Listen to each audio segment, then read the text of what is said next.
ஆண்டவராகிய இயேசு கிறிஸ்துவின் நாமத்தினாலே மீண்டும் இந்த நிகழ்ச்சி சயின்ஸ் அண்ட் சயின்ஸ் வழியாக உங்களை சந்திப்பதில் ரொம்ப சந்தோஷம்.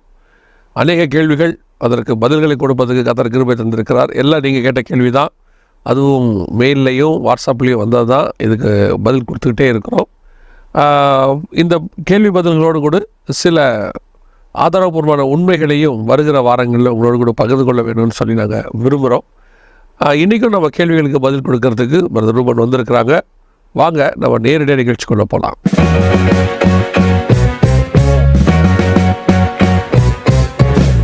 Price lord brother. Praise lord. மீண்டும் உங்களை சந்திப்பதில் ரொம்ப சந்தோஷம். நாம் இப்போது கேள்வி பதில் செக்ஷனில் இருக்கிறோம். ஒவ்வொரு கேள்விகளுக்கும் நீங்கள் கொடுக்குற பதில்கள், அதுக்கு கொடுக்குற உதாரணங்கள் ரொம்ப யூஸ்ஃபுல்லாக இருக்குது. போன தடவை நம்ம பார்த்த அந்த எர்த் ஆர்பிட்டில் சுற்றுற ஸ்பீட் எல்லாமே உண்மையிலே ரொம்ப அமேசிங்காக இருந்துச்சு. இருக்கிற விஷயந்தான், பட் அதை நம்ம தெரிஞ்சிக்கும் போது ரொம்ப பிரயோஜனமாக இருந்துச்சு. இன்றைக்கி நம்ம ஒரு சிம்பிள் கேள்விகள்னு சொல்லலாம், ஆனால் ரொம்ப கிரிட்டிக்கல் விஷயம். சில நேரத்தில் பார்த்தீங்கன்னு சொன்னால் கேன்சர், இந்த எய்ட்ஸ் எல்லாம் பெரிய வியாதி. அது கவலையை நீங்கள் எடுத்துக்கிட்டீங்கன்னு வச்சுங்களேன், சாதாரணமாக எல்லோரும் சொல்லுவாங்க கவலையாக இருக்கும். பட் கவலைங்கிறது ஒரு மிகப்பெரியதான வியாதி. எத்தனையோ பேருக்கு கவலையினால் வரக்கூடியதான பிபி, அதனால் வரக்கூடிய ப்ராப்ளங்கள்லாம் செயின் ஆஃப் ப்ராப்ளம்ஸ்க்கு அது காரணமாக இருக்கும். கவலை தான் அதனால தான் ஆண்டவர் திருப்பி கவலைப்படாதுங்கன்னு சொல்லுவார். கேட்கறதுக்கு ரொம்ப சிம்பிளாக தான் இருக்கும், ஆனால் அதுக்கு பின்னாடி இருக்கக்கூடியதான ஆபத்து ரொம்ப பெருசாக இருக்கும். ஏன் இவ்வளோ பெரிய பில்டப் கொடுக்குறேன்னு பார்க்குறீங்களா? அப்படி ஒரு கேள்வி தான் இன்றைக்கி நமக்கு வந்திருக்கு. அந்த கேள்வி தான் ஃபஸ்ட்டு கேள்வியாக பார்க்க போகிறோம். ஒரு தம்பி கேட்டிருக்கிறாரு. என்ன கேட்டிருக்காருன்னா, நான் ஏன் பைபிளுக்கு கீழ்ப்படியணும்? பைபிள் என்னை கண்ட்ரோல் பண்ணுறதுக்கு காட் அன்பானவர் இருந்துட்டு போட்டோம், எல்லாம் ஓகே தான். பட் அவர் ஏன் என் லைஃப்பில் இன்டர்ஃபியர் ஆகிறாரு? அவர் ஒரு சட்டத்தை எழுதுறாரு, அவர் ஒரு புக்கு கொடுக்குறாரு, நான் இதுபடி தான் நடக்கிறோம் அப்படின்னு சொல்கிறாரு. அது என்னுடைய சுயாதீனத்துக்குள் தலையிடுற மாதிரி இல்லையா? என்னுடைய பர்சனலாக எனக்கு இருக்கக்கூடியதான ஒரு லிபர்ட்டிக்குள்ளே தலையிட்டு என்னை ஒரு டிக்டேட்டர்ஷிப்குள்ளே கொண்டு போகிற மாதிரி இல்லையா அப்படின்னு சொல்லி கேட்டிருக்கிறார். இதுக்கு நீங்கள் என்ன பதில் சொல்லுவீங்க? Praise lord. உங்கள் இன்விடேஷனுக்கு ஒன்ஸ் அகெயின் தேங்க்யூ.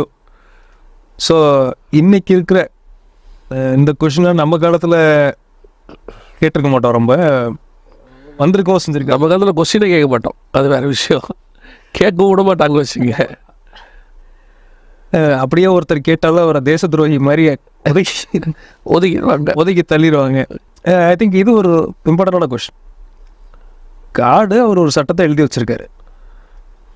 அவர் சட்டத்தை எழுதி வச்சுட்டு நான் கீழ்ப்படியிலேருந்து இது பண்ணால் அது என்ன நியாயம்? ஒருவேளை அது கிறிஸ்தவர்களுக்கு மட்டும்னா கூட ரைட்டு. நம்ம என்ன சொல்கிறோம், நியாய தீர்ப்பு எல்லாருக்கும் உள்ளது, எல்லாருக்கும் இருக்குது. ஆமாம், தேவ சாயலில் படைக்கப்பட்ட அத்தனை பேரும் மறுத்த பின் நியாய தீர்ப்பு இருக்குங்கிறது வசனம் சொல்லுது. அது எப்படி நான் நம்பவே இல்லையே, நான் எப்படி அந்த ஜூரிடிக்ஷனுக்குள்ளே நான் வருவேன் அப்படிங்கிறது இந்த கொஷின் ஒரு காம்ப்ளெக்ஸான கொஷினில் ஒரு கொஷின் தான். ஸோ இது காம்ப்ளிகேட்டடாக இருந்தால் கூட இதுக்கு ஒரு எக்ஸாம்பிள் வச்சுப்போம். ஃபென்டனில்னு ஒரு ட்ரக் இருக்குது, இல்லாட்டி மார்வானான் இந்த கஞ்சாவோட போதைப்பொருள் இருக்குது. இல்லை, இப்போ நம்ம இதெல்லாம் இருக்குன்னு சொன்னோம்னா உங்களுக்கு எப்படி தெரியும்? அடுத்த கேள்வி கேட்பாங்க இவங்க நியூஸில் ஏன்னா இப்போலாம் ஏதாவது சொன்னோம்னா இது எப்படி இவருக்கு தெரியுது அப்படின்றாங்க எங்களுக்கு. இதெல்லாம் பத்திரிகைகளில் வந்த விஷயங்கள். ஓகே, இதில் என்னென்னா, அமெரிக்காவில் சில மாகாணங்களில் ட்ரக்ஸ் லீகல். அமெரிக்கா, கனடாவில் கூட லீகல் ஆக்கிட்டாங்க. இப்போ லீகல் ஆக்கிட்டாங்க. ஆமாம். இப்போ ஒருத்தர் அங்கே போய் கஞ்சா அடிக்கிறார். அவங்கள போலீஸ் அரெஸ்ட் பண்ணாது, ஜட்ஜ்மெண்ட்டுக்குள்ளே கொண்டு வராது. கையில் கஞ்சா இருந்தாலும் ஒன்றும் செய்ய முடியாது. Above 18 they have. ஆமாம், அவங்க யூஸ் பண்ணுறாங்க. இப்போ இதே பர்சன் அங்கே இருந்து இந்தியாவுக்கு வர்றார். இந்தியாவுக்கு கஞ்சாவை யூஸ் பண்ணுறாரு. நம்ம ஊரில் என்ன பண்ணுவோம்னா, அதுக்கு பிடிச்சி தூக்கிலலாம் போட மாட்டாங்க, பிடிச்சி ஜெயிலில் போடுவாங்க. அது விசாரணை போகும். முன்னாடி மிஞ்ச போனால் ஜெயிலில் வைப்பாங்களே இல்லையா, அதுக்கு மேலே எதுவும். இதே சிங்கப்பூராக இருக்குது, சவுதி அரேபியா, சிங்கப்பூர், சவுதி அரேபியாக்கெலாம், மலேசியாக்கெல்லாம் போயிட்டீங்கன்னா தூக்கில் போட்டுருவாங்க இதே கூட்டம். ஆமாம். அதுவும் ஜப்பான் மாதிரி சில நாடுகள் இருக்குது.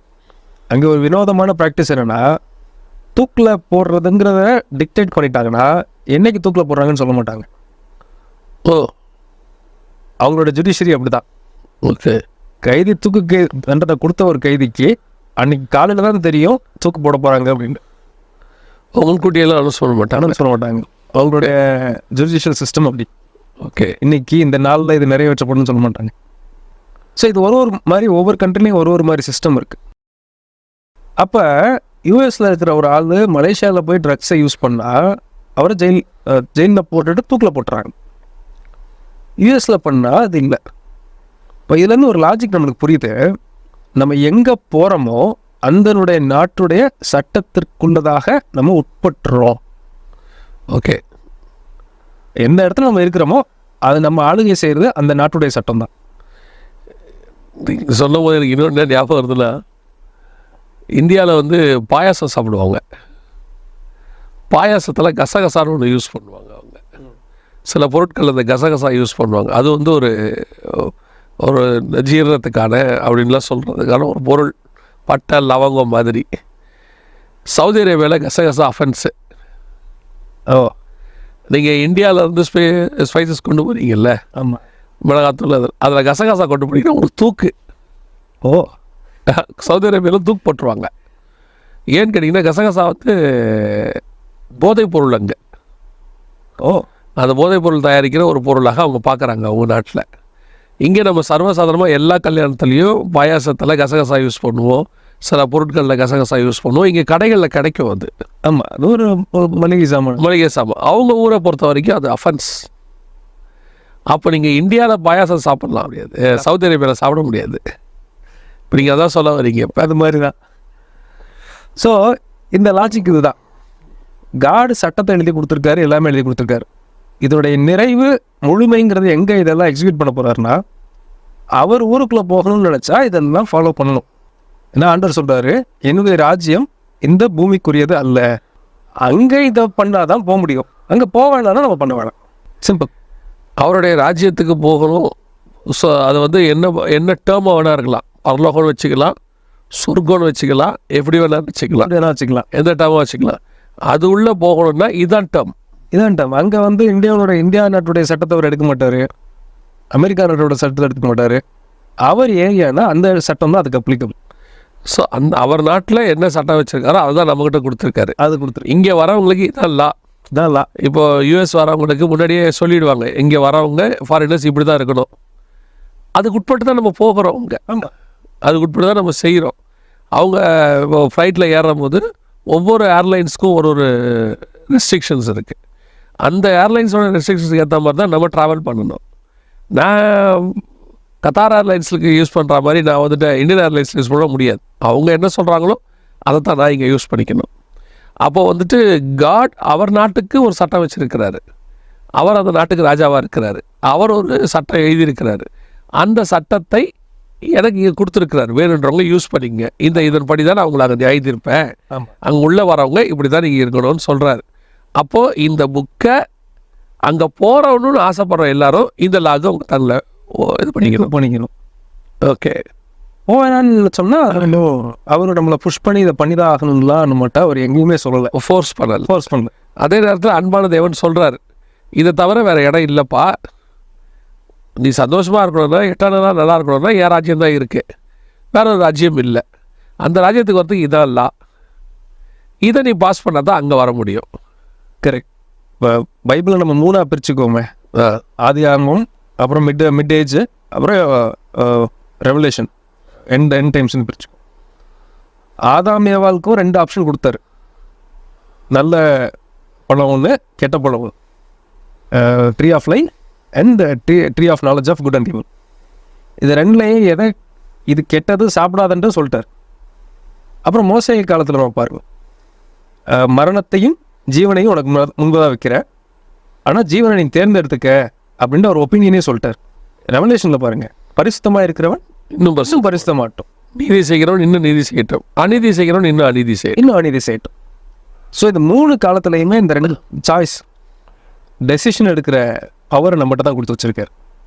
அதாவது அப்பா கொடுக்குற ஆசீர்வாதம் வேணும்னா அப்பா சொல்கிறபடி தான் நீ கேட்கணும். ஆமாம், இல்லை நான் என் இஷ்டப்படி தான் செய்வேன் அப்படின்னா நீ செஞ்சுக்கோ, ஆனால் என்னுடைய சொத்தில் எந்த பங்கு நீ கேட்காத. கரெக்ட் அப்படின்னு சொல்ல முடியாது அப்படின்ட்டார். இப்போ இவங்க என்ன சொல்கிறாங்கன்னா, நான் இஷ்டப்படி தான் செய்வேன், ஆனால் ராஜ்யத்துக்கும் வருவேன் அப்படின்னு இவங்க சொல்கிறாங்க. ஒரு கம்பெனிக்கே வேலைக்கு போகிறாங்க, நிறைய தொழிற்சாலைகளில் யூனிஃபார்ம்னு ஒன்று கொடுக்குறாங்க, அங்கே போய் நம்ம கேட்குறோமா, அது என்ன என் உடம்புல நான் யூனிஃபார்ம் போடுறதுக்கு நீங்கள் யார் சொல்கிறது அப்படின்ட்டு. அங்கே அந்த கம்பெனிக்குள்ளே போகுதுன்னா அந்த யூனிஃபார்மில் தான் போட்டு போகணும். அதில் நான் போட்டு வர மாட்டேன்னு நம்ம சொல்கிறது இல்லை. இப்போ கார் வந்து இந்த ஸ்பீடுக்கு மேலே போணுச்சுன்னா ஃபைனுங்கிறாங்க. காரு என்னது, அதில் போடுற பெட்ரோல் என்னது, ரோட்டுக்கும் நான் ரோட் டேக்ஸ் கட்டியிருக்கேன். அது போதாத குறைக்கி நான் வந்து அந்த ரோட்டை பயன்படுத்துறதுக்கு டோல் காஸ்ட்டும் கட்டுறேன். இதில் நான் ஒரு ஸ்பீடுக்கு மேலே நான் போனால் நீங்கள் எப்படி கேட்க போச்சுன்னு நம்ம கேட்க முடியுமா?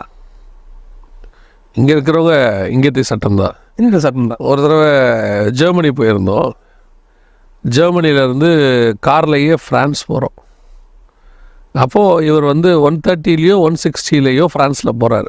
ஜெர்மனிக்கு பாஸ்டர் தான் வண்டி ஓட்டுறாரு. அப்படி போன உடனே பார்த்தீங்கன்னா 4 பைக்கு, முன்னாடி 2 பின்னாடி 2, எங்களை அப்படியே கவர் பண்ணி எங்களை ஓரமாக கொண்டு போய் ஒரு இதில் நிறுத்திட்டாங்க. ரெஸ்ட் ஏரியாவில் நிறுத்திட்டு ஃபைன் போட்டாங்க. அப்போ இவர் கேட்டார் ஒய் அப்படின்னு கேட்டோன்னே அவர் சொன்னார், 130 நீ போயிருக்க, இவ்வளோ அது போகக்கூடாது, இங்கே வந்து இவ்வளோ தான் போகணும், 100 130 தான் போகணும், 30 கிலோமீட்டர் வந்து எக்ஸ்ட்ரா போயிருக்கார் ஸ்பீடு. அப்போ அவர் சொல்கிறார், இல்லையே ஜெர்மனியில் 160 தானே. அவர் சொன்னார், யூ ஆர் இன் ஃப்ரான்ஸ். அவங்க அந்த வார்த்தையை சொன்னாங்க. ஏன்னா அங்கே பார்டர் வந்து ஓப்பன் தான், போயிட்டு வரலாம், எங்கே வேணால் யார் வேணால் எப்படி வேணால் போயிட்டு வரலாம், யூரோப்பியன் யூனியனுக்குள்ளே இருக்கிறதுனால. அவர் சொன்னார், யூ ஆர் இன் ஃப்ரான்ஸ், இங்கே நீங்கள் இதை தான் ஃபாலோ பண்ணணும். ஜெர்மனிக்குள்ளே 160 ஓட்டுங்க, ஆனால் இங்கே 130 தான் ஓட்டணும். ரொம்ப அழகான எக்ஸாம்பிள் ஆக்சுவலி. அப்போ அதே மாதிரி நீங்கள் என்ன இருக்குன்றது உன் இஷ்டம், ஆனால் ஹெவனுக்கு வரதான் இதான் சட்டம். இந்த சட்டத்தின்படி தான் இதை நீ ஃபாலோ பண்ணணும். இப்போ நான் இன்னொரு கேள்வி இதை ஒட்டி கேட்குறேன் பிரதர். இப்போ இதை சட்டமாக வச்சுருக்கிறவங்கக்கிட்ட நான் கேட்குறேன். ஒருத்தர் தெரியல, அவனுக்கு தெரில. இப்போ இவங்க சொல்கிறாங்க, இந்த சட்டத்தை நான் ஃபாலோ பண்ண மாட்டேன், எங்கள் அப்பா அன்பானவர், நான் என்ன பண்ணாலும் பரலோகத்துக்கு விட்டு போயிடுவார், அப்படிங்கிறத பற்றி நீங்கள் என்ன நினைக்கிறீங்க?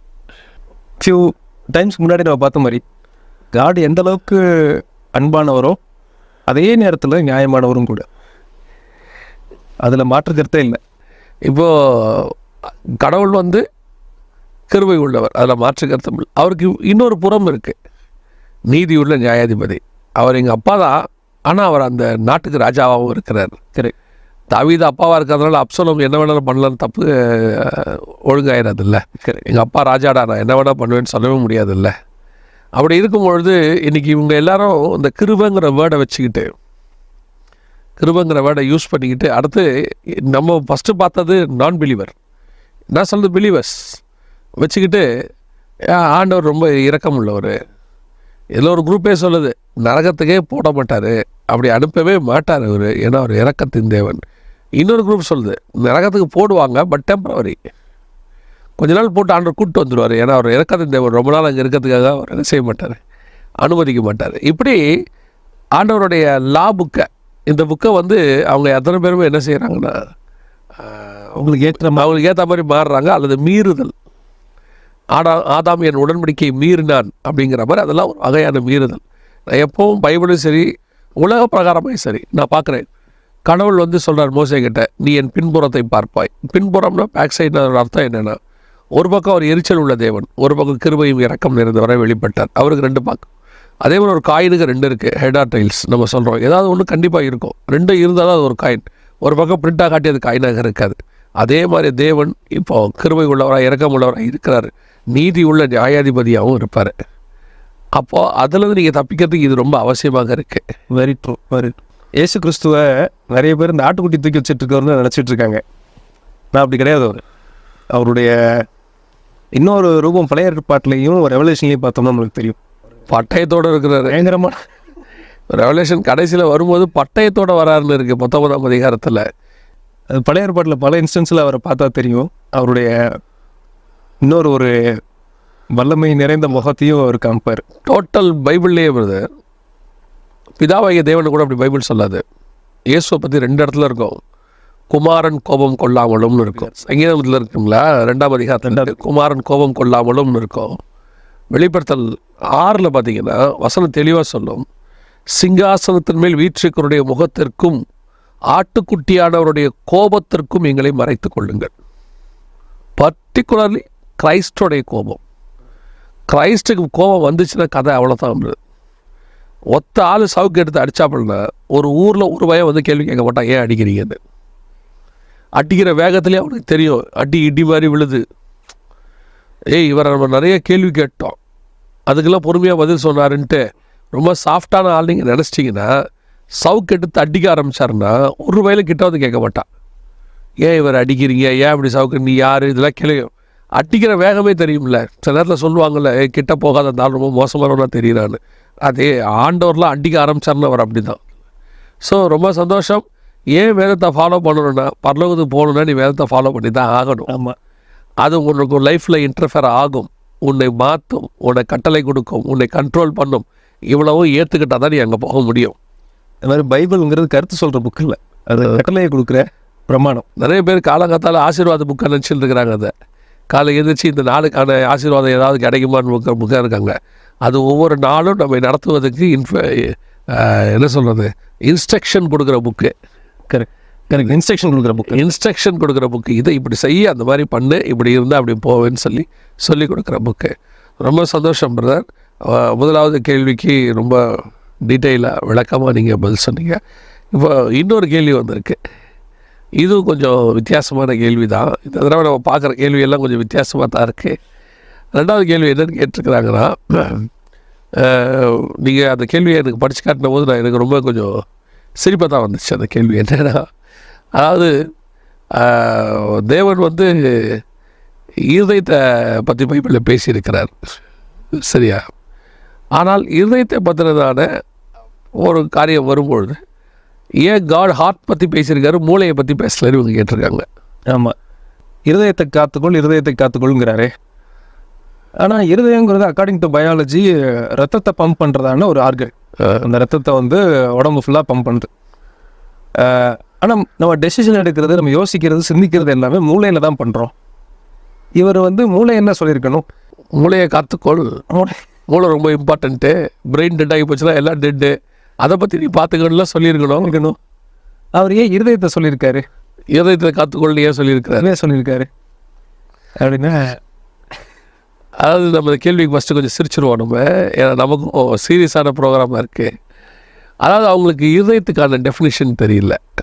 பைபிளில் ஆண்டவர் சொல்கிற இருதயம் என்னன்னு அவங்களுக்கு தெரியல இல்லையா? ஆமாம், நீங்களே பதில் சொல்லிடுங்க அதுக்கு.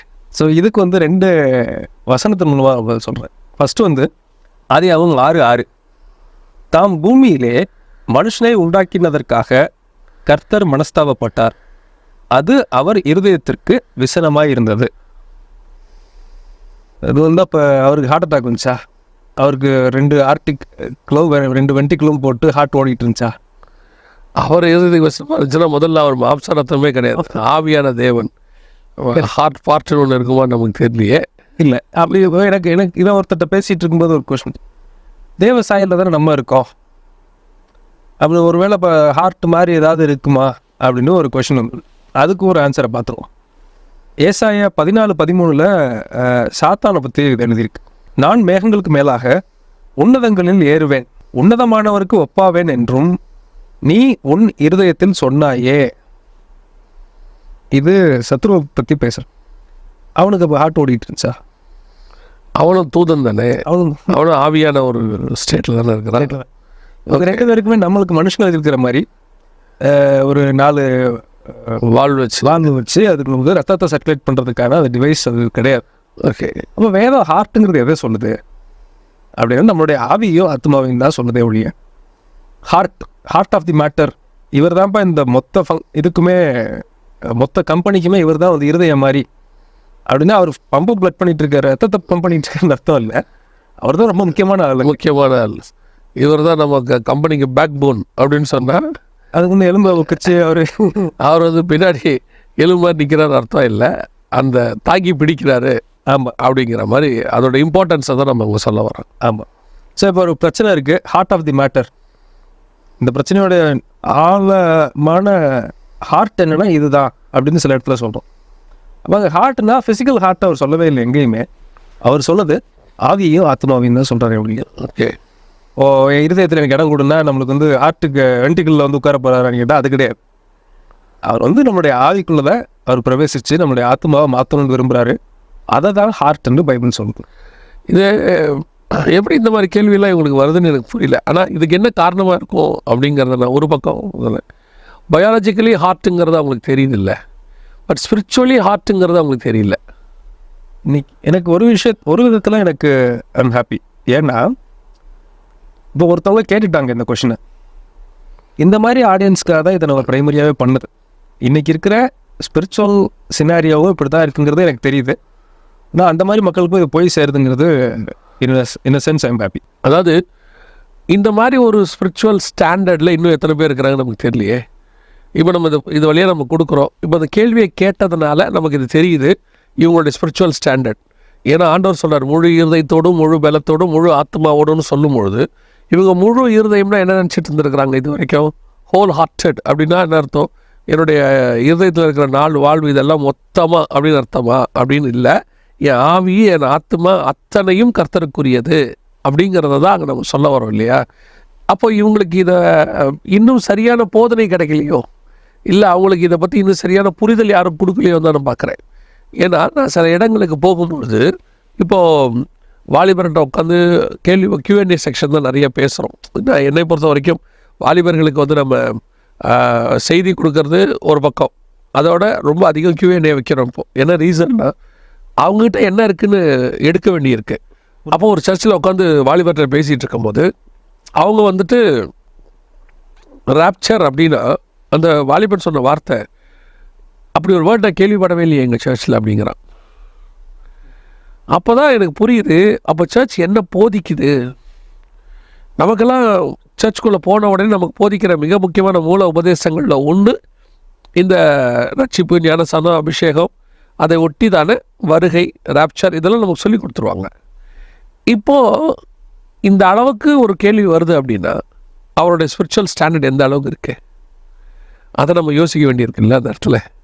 ஸோ அதனால் இது போன்ற கேள்விகளை கேட்குறவங்கள நம்ம இப்போ தப்பாக எடுக்க முடியாது. ஏன்னா அதுதான் அவங்க ஸ்பிரிச்சுவல் ஸ்டாண்டர்டாக இருக்குது. இருதயமாகவே எடுத்துக்கிறாங்க. என் கண்ணை உண்மையில் வைத்து அப்படின்னா ஆண்டோடைய கண்ணை கொண்டு வந்து நம்ம மேலே வச்சிடுறாரு போல், கழட்டி வச்சிடுறாரு போல். இப்போது இவங்களுடைய புரிதல் எல்லாமே இந்த அளவுக்கு தான் இருக்குன்னு சொல்லி நம்ம பார்க்க வேண்டியதாக இருக்குது இல்லையா? ட்ரூ கொஞ்சம் அது வித்தியாசமாக தான் இப்போ இருக்குது. ஆமாம். அப்போது இதை பார்த்துட்ருக்கிற நேயர்கள், விசுவாசிகள், உங்களுக்கும் நாங்கள் ஒரு காரியத்தை சொல்ல விரும்புகிறோம். என்ன அப்படின்னு கேட்டால், உங்களுடைய கேள்விகள் எப்படிப்பட்டதாக இருந்தாலும் எழுதுங்க. என்ன சொல்லிங்க பிரதர்? ட்ரூ. எப்படி இருந்தாலும் எழுதுங்க. அது என்ன நினைப்பாங்களோ, தப்பாக நினைப்பாங்களோ அப்படிலாம் யோசிக்காதீங்க, எழுதுங்க. நீங்கள் கேட்கிற கேள்விகள் உங்களுக்கு பதில் கிடைக்கிறது ஒரு பக்கம், இன்னொரு பக்கம் உங்களைப் போல இதே மாதிரி சந்தேகத்தோடு கூட நிறைய பேர் இருப்பாங்க. அவங்க கேட்க யோசிச்சுக்கிட்டு இருப்பாங்க, பயந்துட்டு இருப்பாங்க. பொதுவாக நாங்கள் எப்போவும் தான் சொல்லுவோம், ஒரு Q&A செக்ஷனுக்கு போயிட்டோம்னா முதல் கேள்வி கேட்குற ஆள் வர வரைக்கும் நம்ம ஐஸ் பிரேக் பண்ண வேண்டியிருக்கும். யார் கேட்குறீங்க, யார் பண்ணுறீங்க, எதையாவது சொல்லி கேட்க வைக்கணும். ஒரு ஆள் ஆரம்பிச்சிட்டாருன்னா அடுத்து என்ன செஞ்சுருவாங்க, எல்லாரும் பதில் சொல்ல ஆரம்பிச்சிடறாங்க. உங்களுக்கும் அதைத்தான் நாங்கள் சொல்லுகிறோம்.